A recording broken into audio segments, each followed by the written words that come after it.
Hello and welcome to Unstress. I'm Dr Ron Ehrlich. Now, we've covered the topic of meditation on several shows, and today's show we're coming at it from a slightly different angle, one of neuroscience.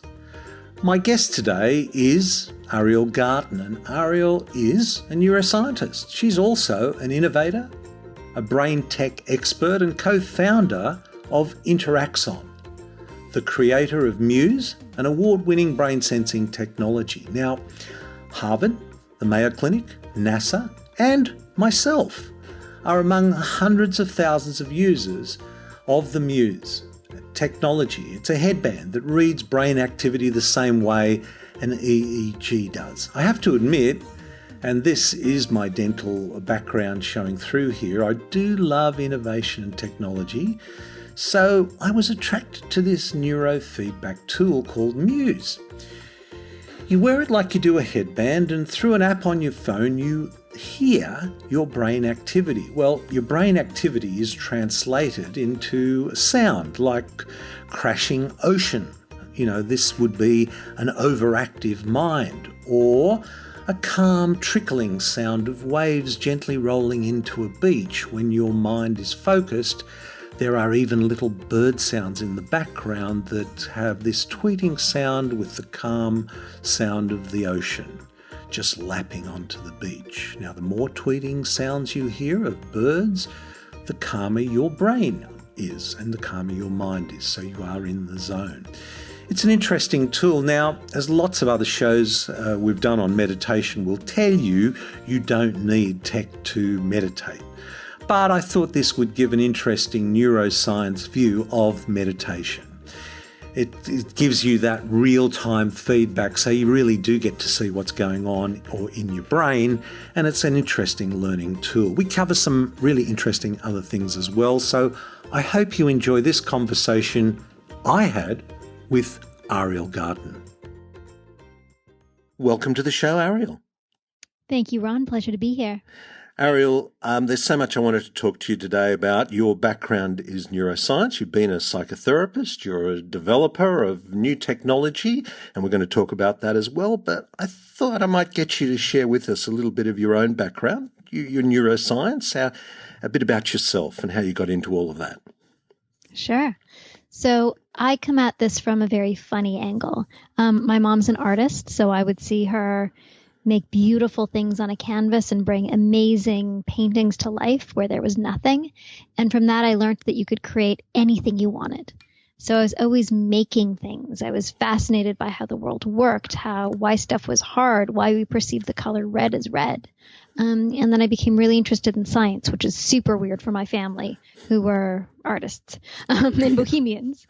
Yes, so kind of put some structure to all that. And as a result, as a scientist, I often pushed away from the structure. I'm like, I don't want to structure an experiment this way. I don't want to repeat things. And it took me a long time to recognize that structure actually makes you free. So I went to school for neuroscience. I started to work in research labs. I looked at Parkinson's disease, neurogenesis. And then I began collaborating with this fascinating man called Dr. Steve Mann. He's one of the inventors of the wearable computer. So he's a guy who would walk around with Google Glass before Google ever made it. In 1998, he had a pair of glasses with a camera and a massive computer strapped in a fanny pack with batteries in a backpack. And he would walk around the world recording, having two-way intercourse through his glasses. And so he had this very early brain-computer interface system.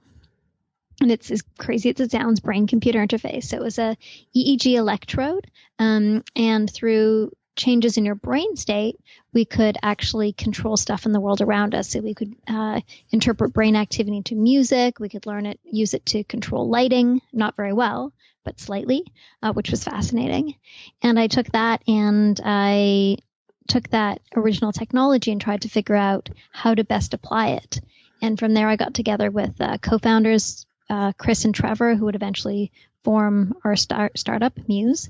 And we ultimately ended up applying this technology to meditation, because along the way I was also a psychotherapist and teaching people to meditate and recognizing the challenges of it. And then we recognized we had this tool that could actually make meditation easier. Wow, well, just actually so much there that I already want to ask you about, because so often I hear healthcare described. We get very preoccupied with evidence-based approach to everything, and we know that evidence isn't always it's stacked up to be. But I think of healthcare as a combination of art and science. So that seems like a pretty good start, actually. That you had this artistic background, but took you down a scientific path, and the idea that the brain and the computer are going to interface. I mean, is that not the way of the future? It's the way of the pretty far future. So, when we were doing this 15, almost 20 years ago by now, we were able to do very, very rudimentary things. And we could say like, okay, we'll have the ability to control computers with our mind in 10 years. Well, 10 years has come and gone. That certainly hasn't happened. So we're very far from any real brain-computer interface. And we're able to take the technology and actually transform it into something that was going to be meaningful, and take basically the same clinical grade EEG that you have in a hospital and be able to apply it in a setting in people's homes and in people's lives. Now I want to talk about that Muse technology, but let's just back up a little bit here about meditation, because we hear a lot about its benefits. And, from a neuroscience, from a science perspective, I was wondering if you could tell us what those benefits might be. So the benefits of meditation, the potential benefits, are widely ranging. There's now over 1,000 published studies talking about the benefits of meditation. And some studies have looked at its ability to improve your focus and concentration, to decrease your stress, to improve your productivity in the workplace, to increase your GRE scores, increase your working memory potentially. The list goes on and on and on. GRE? Tell us that's in North America, if you want to get into graduate school, you have to take this excruciating exam called the GRE. Yeah, okay. And a small improvement in your GRE scores is really meaningful. So there was a study at the university, one of the California universities, and they demonstrated that students that had like an hour and a half mindfulness actually were able to significantly increase their GRE scores. And that you mentioned that word mindfulness, and what's the difference between mindfulness and meditation? That's a great question. So meditation is defined as a practice or a training that leads to healthy and positive mind states. So most people think of meditation as this weird and woo-woo thing. It's not. It's a practice or training, a thing that you do regularly that is going to lead to an improved state of mind. There's lots of different forms of meditation. You might have heard of Zen meditation, or walking meditations, or focused attention, concentration meditations. What these all have in common is it's a thing that you do regularly with your brain to train it. So meditation teaches you the skill of mindfulness. So in a focused attention meditation, what you might do is you put your attention on your breath. Your mind begins to wander. You notice that your mind has wandered, and then you choose to return your attention to the breath, which is in the present moment. So while you're doing that, you are building this skill or this practice of mindfulness. So you're being aware of your mind, you're being aware of your attention, and you're making choices about it. So the definition of mindfulness is present moment, intentional, non-judgmental attention to your thoughts, feelings, bodily sensations, and environment. So as we regularly practice meditation on the mat, that then allows us to go out into the world and be mindful, to be in the present moment, to be aware of the environment around us, to be aware of our thoughts, our feelings, our sensations, and all of those things are happening in the present, which is why mindfulness brings you into the here and now. And the meditation is really is just that sort of as taking your brain to the gym and making it focus. Yep. So there's lots of different forms of attention, but one of the sort of common paradigms that underlies meditation is the training of your attention or concentration. So in a focused attention meditation, what you're doing is you're really training your attention. You're training your ability to stay with your breath, the neutral object, and you're training your ability to notice when your mind wanders away or you have a shift of attention, and then to make the choice, rather than following your wandering mind, to come back to your breath, the neutral object. So this seems like a super simple thing to do. Your mind wanders, you let it go, you come back to your breath. Your mind wanders, you let it go, you come back to your breath. But as you do this, some pretty powerful things happen. So for most of us, we just kind of exist in the world where our mind is thinking us. We have all these thoughts and we assume that they're supposed to be there. I'm thinking, great, that's me. When you choose to take your mind off of a thought and come back to a neutral object, to your breath, a really fundamental transition happens. That's the transition where you recognize that you don't need to be thinking the thoughts in your head, that it's actually optional, that you actually have choice, that you can take your mind off the thoughts that your brain is serving you and choose to put them elsewhere. And you can do that repeatedly and actually choose the contents of your own mental space. And this is super important because often when our mind wanders, it's wandering into stressful, negative, frustrating, anxiety-producing thoughts, and we just end up thinking them. But when you recognize that you can take your mind off those neutral thoughts and choose the contents of your own brain, you have the opportunity to really shift your experience of being inside your mind, inside your body, and in the world. I mean, that's just so beautifully put, Ariel, because I've often mentioned that one of the things about emotional stress, if you like, is that while we may not have the ability to change the world around us or the people around us, we certainly have an ability to change our attitude to them. So that dovetails in rather beautifully with this idea of practicing changing your thoughts and focus. Yes, you can actually choose where you put your attention. And what you put your attention on grows, and what you take your attention away from wanes. And, negative, stressful thoughts are designed to grab our attention. In the same way that video games are designed to suck us in and computer interfaces are designed to, pull our attention to the most relevant things so we know how to find the buttons. Our brain is designed to bring our attention to things that are negative and stressful because those are the things that are dangerous to us. Those are the things potentially dangerous that we perceive as dangerous. So those are the things that our brain's constantly saying, look at me, look at me, look at me.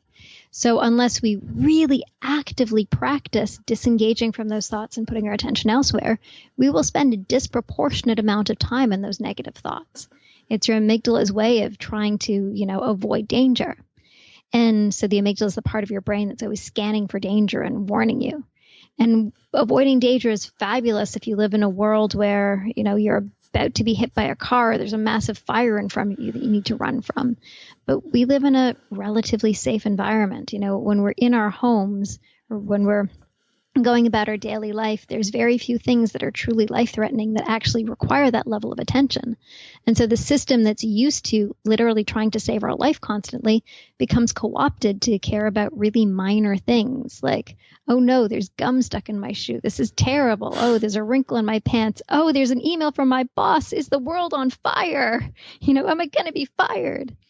And so it constantly serves up these relatively benign thoughts that it puts negative emotional charge behind that causes us to draw our attention towards it and spend a disproportionate amount of time in the place of our world that's sucking us into negativity that's really not relevant. And so practices like these allow you to recognize that, allow you to choose where your mind goes, allow you to have metacognition rise above the tendencies of your own mind and body and say, actually, everything's okay. Actually, we can just put our attention on this neutral object and move forward in a calm way.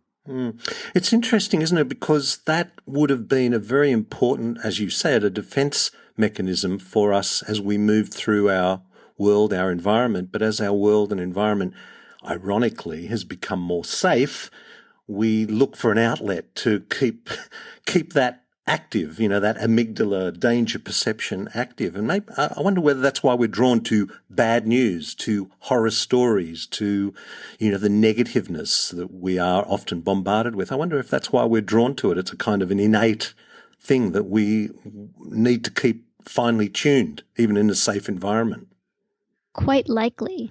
And I mean, there's people who will have heard you say, but we live in a safe, we lived in a relatively safe world right now. We don't need these things. And I'm sure their amygdalas spiked when they heard that and said, no, it's terrible now. Haven't you read the news? The guns, the this, the that. And, we can certainly discover evidence that demonstrates that the small pieces of the world that aren't directly relevant to us are not safe.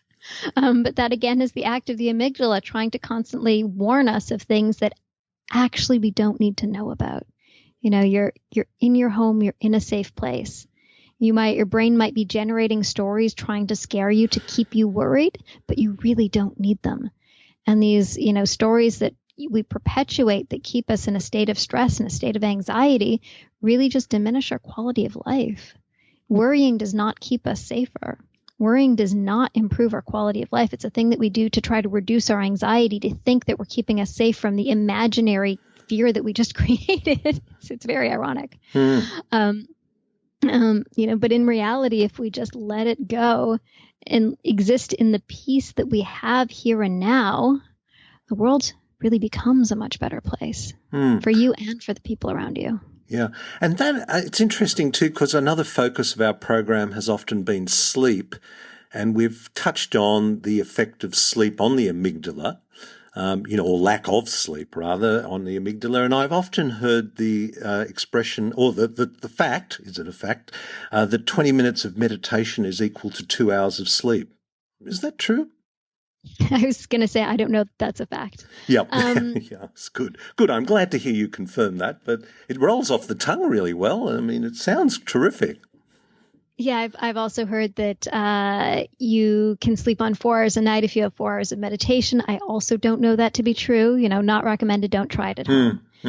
But certainly 20 minutes of meditation has a really ton of potential healthful benefits, from improving your mind and down-regulating the systems in your body, reducing your stress levels, and helping you live with a better quality of life. Yeah. Now, the other thing about focusing on breath is an interesting one, because that's another area that we've focused on in our podcast. What's the neuroscience behind breathing? Is there obviously there's a difference between breathing and breathing well, but is the neuroscience behind the breath and its importance to the brain health been determined? So a few interesting facts about breathing and relaxation. So when you breathe in, your heart rate increases. When you breathe out, your heart rate decreases. So the difference between your increase and your decrease is called your heart rate variability, a term you might have heard. So people who have high heart rate variability tend to be individuals who are younger or more athletic, healthy, not depressed. People who have low heart rate variability tend to be those who may be more depressed, not as young, not as healthy, etc. That tends to correlate that way. So when you breathe in, your heart rate increases. When you breathe out, your heart rate decreases.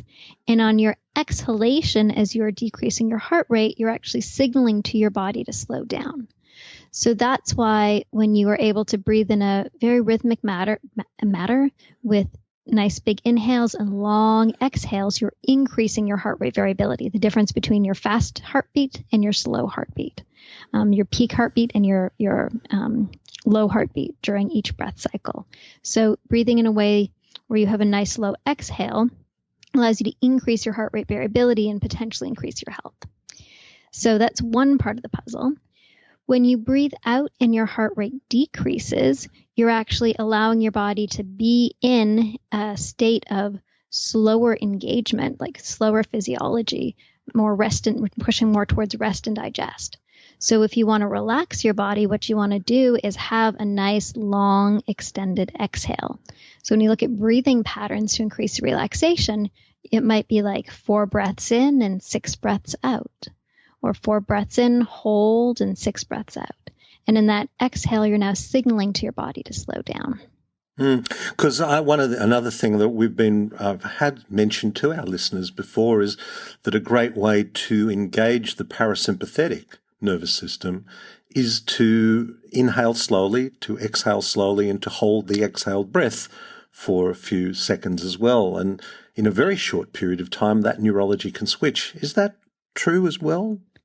Yep. So your diaphragm is actually connected to a part of your vagus nerve. And the vagus nerve is a very long nerve that's responsible for your parasympathetic nervous system, sympathetic and parasympathetic. So as you breathe out with a long exhale, you're tugging on your vagal nerve and increasing what's called vagal tone, which is a signal essentially to your body to relax. So that long exhale has a mechanical action to it that signals through your nerve to go into rest, digest, and relaxation. Oh, Ariel, I love this. I love having you on, this neuroscience perspective on things we've been talking about. I keep learning more and more about the diaphragm and how underutilized it is. I mean, people are not using it to its full potential, are they?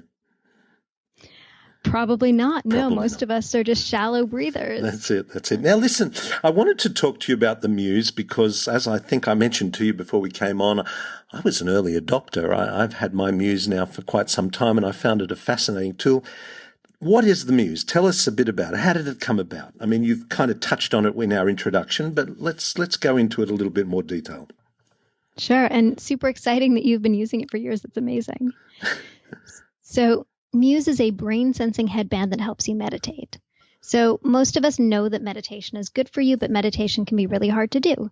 You go home and you sit there and you try to let your mind go blank, and it never does. It bounces all over the place, and you're like, what's supposed to be going on in my mind? What am I supposed to be doing? And so we built Muse to really solve that problem that many people have, either trying to start a meditation practice or maintain their practice. So what Muse does is it tracks your brain during meditation. It gives you real-time feedback. It shows you what your brain is doing and really guides you into that state of meditation so you know what to do. And the metaphor we use is your mind is like the weather. So when you're thinking, you're distracted, you actually hear your brain as stormy. And as you bring yourself to quiet, focused attention, it calms the storm. So you're actually getting real-time feedback from your brain during your meditation. And then after the meditation, you have stats, scores, graphs, charts, things that allow you to actually see what your brain is doing and track your progress, just in the same way that a Fitbit would track your movement. The Muse headband actually tracks your brain during meditation and lets you see your progress and engage and improve. And there's quite a bit of research, I'm sure, behind that all. There's over 200 published studies using Muse. And just yesterday, very excitingly, Mayo Clinic came out with a study that they started 4 years ago that demonstrated that using Muse for breast cancer patients awaiting surgery was able to improve quality of life of those patients. Fantastic. What are some of the things you do to keep your brain at optimal health? I mean, Muse is obviously a tool for the meditation. What are some of the things you do for keeping your brain optimally functioning? Lots of things. It's a fun question. So meditation is obviously key, and afterwards we can get into some of the actual neurological benefits of meditation, which are very cool. I also like to take a few supplements. Curcumin is a phenomenal anti-inflammatory agent, and you want to work to reduce inflammation in your brain. There's only 2 forms of curcumin that cross the blood-brain barrier. One of them is theracumin. It's a micronized, and the other is longvita. So I'm a big fan. I'm also a big fan of high DHA fish oils, omega-3s, not 369, but 3s specifically with high DHA. The myelin in your neurons, so your neurons communicate through axons. They're like the telephone wires of your brain. And in the same way this telephone wire has a plastic shielding on the outside of it to keep the electricity conducting cleanly within it, your neurons have something called myelin that wraps around it. And the myelin, one of the main components is DHA. And DHA is a component of fish oil. So in order to keep your brain healthy, it can be very helpful to take DHA as a supplement. I'm not a doctor, so these are not recommendations, but this is what I do.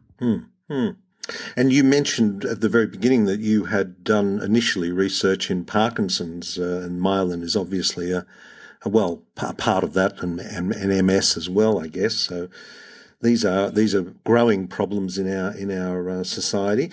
What about? I also mentioned early on my research in neurogenesis. So neurogenesis is the growth of new neurons in the brain.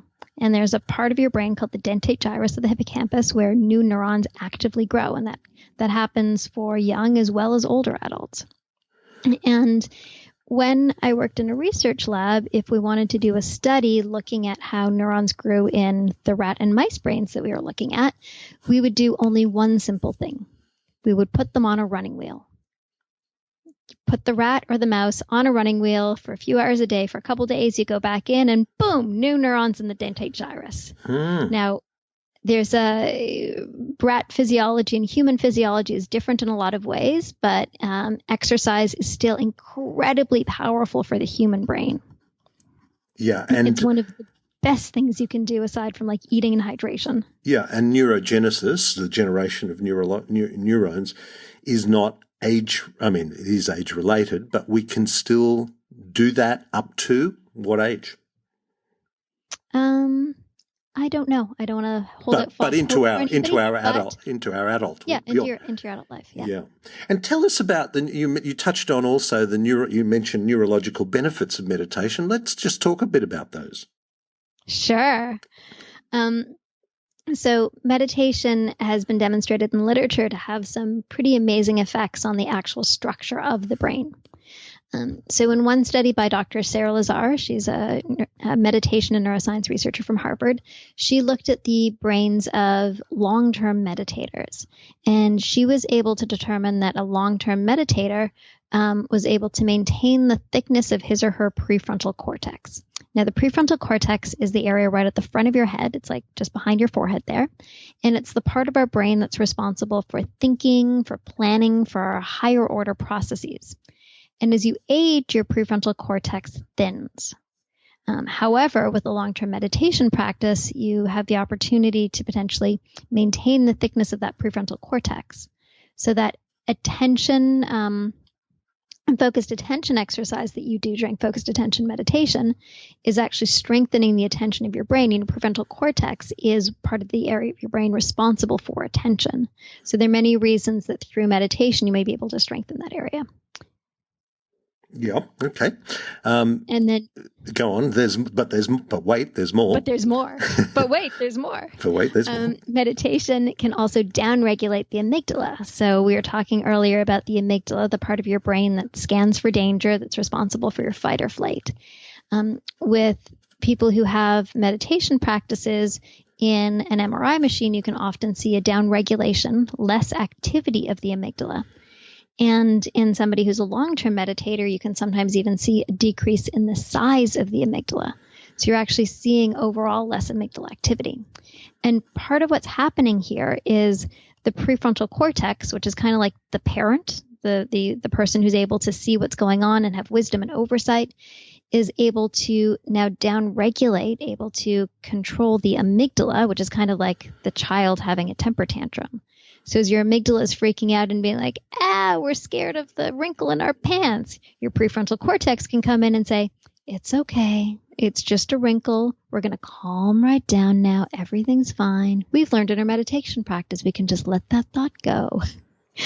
And so it's a bit of a, fantasy of how this works, but there really is this relationship between the prefrontal cortex that strengthens and allows you to have this wisdom, this metacognition, this ability to see beyond and inhibit the more reactive and less meaningful actions in your life.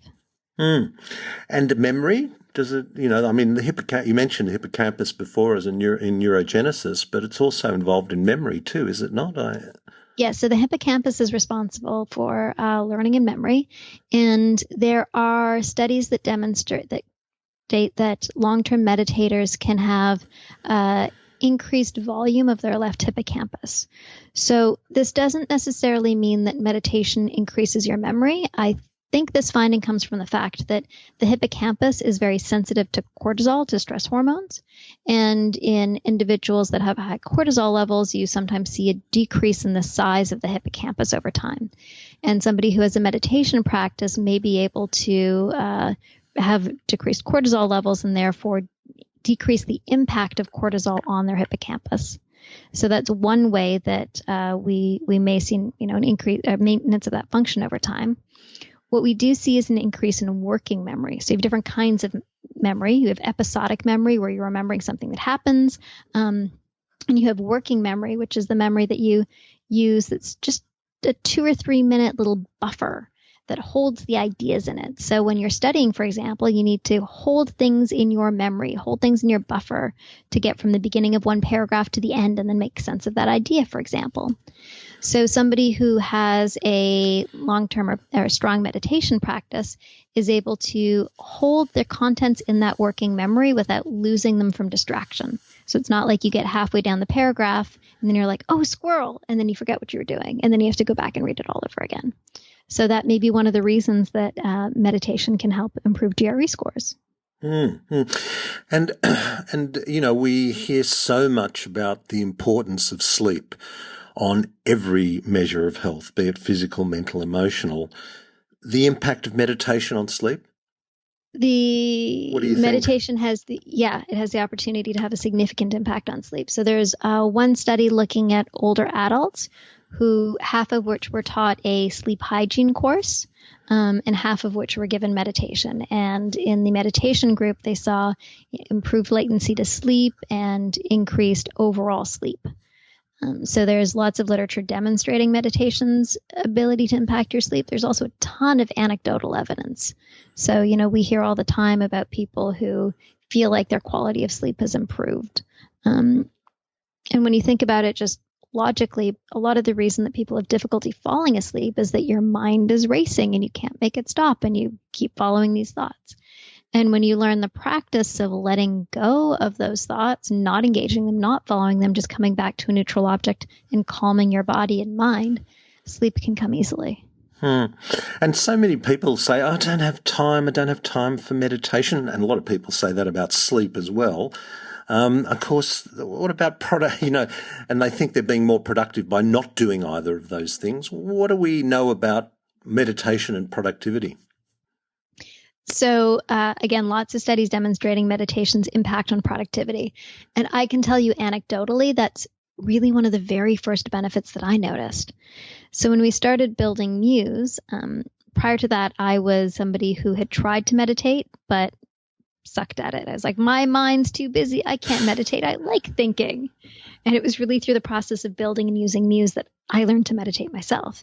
And one of the first reasons I knew that this was working, it was about 3 weeks in, I was sitting in my office, and it's an open office, writing a long format document. And long format documents would take me forever because people would rush by me, somebody would need something, I'd get hungry, and generally kind of slightly be procrastinating because I had a little anxiety about it. And this time I got through my long format document in about 45 minutes because that same thing that I was learning in Muse, which is put your attention on your breath. When your mind wanders, don't follow the distraction, just come back to your breath, totally transferred to actually working on my computer. I was writing my document. My mind would wander to like, oh, and a cupcake, and nope, no cupcake, back to work. And then my mind would wander to, oh, that person must need, actually they don't, let it go, back to work. And so my brain had learned that discipline of letting go of the distractions, letting go of like the micro procrastinations that happen throughout the course of doing anything. And really had trained itself to just stay with the task at hand. It was profound.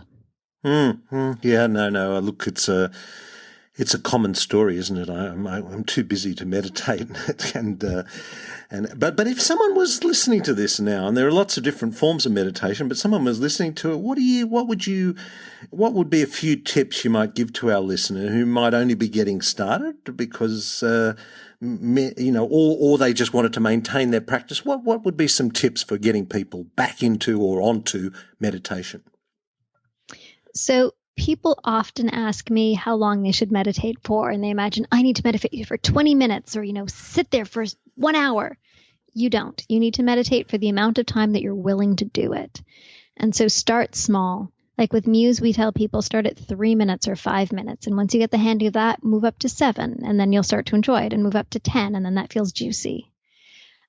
So don't worry about having to, eat a big chunk of meditation. Really just start with something very simple. You can just download the Muse app. We have a timer in there if you don't have the device, and you can literally just set a timer for 5 minutes or 3 minutes, and then it'll track your meditations with the timer every day, and you can see your streak, and you can start to see the motivation of doing it regularly and trying not to break your streak. Because just like going to the gym is awesome, but only if you do it regularly. You can't, lift the couch if you haven't done the gym in a month. The same way that meditation is something you need to actually do every day to establish the practice and establish the habit. People also wonder, when they should meditate, and they have visions of like, yeah, I'm going to get up at 6 a.m. and I'm going to sit on my cushion and it's going to be awesome. And for a lot of the population, that's really unrealistic, and getting up at 6 a.m. makes you feel far worse. Don't bother trying to do it if that's not you. Meditate at the time when it feels right for you. For some people, that is in the morning. For some people, that is at 9 a.m. For some people, that's at their lunch break or when they come home from work. Or for me, it's often in the evening after my kid is in bed and it's just quiet, and that's my me time. So just choose the time that you will do it. And be gentle on yourself.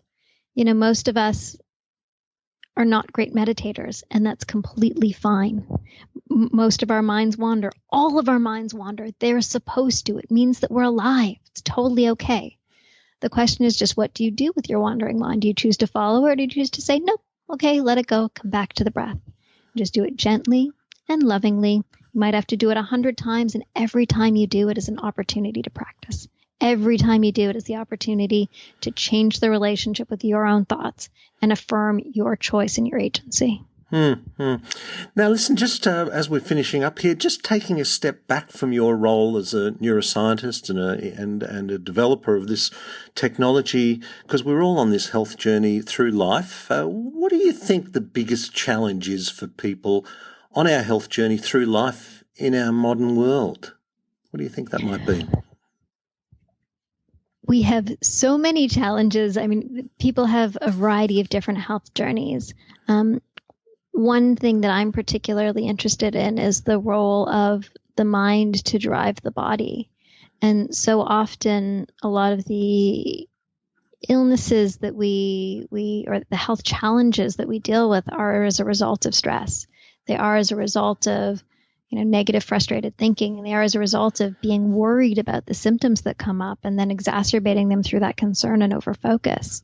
They are the result of people who have burnt themselves out or have adrenal fatigue or pulled themselves to the end. And I think when we're able to recognize the beautiful relationship between the mind and body, and the mind's ability to find and take us to sensations of calm, the mind's ability to help us call up feelings of love and connectedness and support, mind's ability to generate feelings of self-love, the mind's ability to send healing to the parts of our body that hurt rather than focus on the hurt and amplify them, to send soothing to, the heart and the soul, metaphorically speaking.